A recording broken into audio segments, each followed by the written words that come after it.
know, the debate between East Coast and West Coast snook has been, you know, ever since I've been around. And the East Coast snook, they always say, is the bigger ones. But I tell you what, for the past 14 years now, we just finished our 15th season. But for 14 seasons on Addictive Fishing, our biggest snook came from the West Coast. Look at the size of this snook. This is my biggest snook of my life, y'all.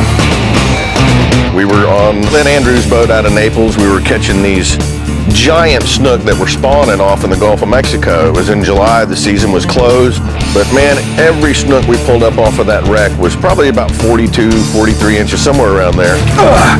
Yeah. Oh yeah. I love that Labrador look.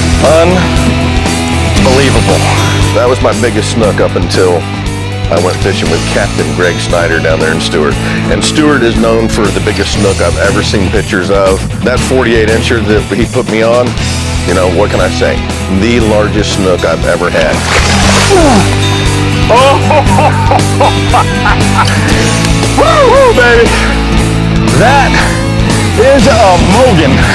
That is and a half. You know, and the strangest thing happened. We were done shooting the show pretty much. At least we thought we were done shooting the show. Greg had done caught that 44-inch monster. We were like, ah, the biggest snook on the show, you know. Oh!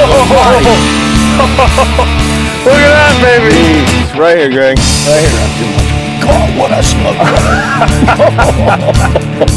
We go back a lot of times and we shoot tips, and basically I was teaching, kind of showing how we're letting the bait sink. And what that thing's doing is hopping up off the bottom and setting right back down on the bottom. We're not doing really big jigs with the tip of the rod. It's just barely popping it off the bottom.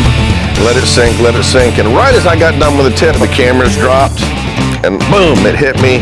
Next thing I know, I'm on with the biggest snook of my life. That's a fish. That's a big fish. Holy cow. I got hit with this snook, and when I went back to set the hook, you can almost tell the size of the snook just by the way he tugs back at you. I can normally talk when I'm fighting fish, but when I got a snook this big. If y'all ever get a chance to head down there with Greg, I highly recommend it. He's one heck of a guide. We go to him when we need a show, and he's on the largest snook right now in Florida.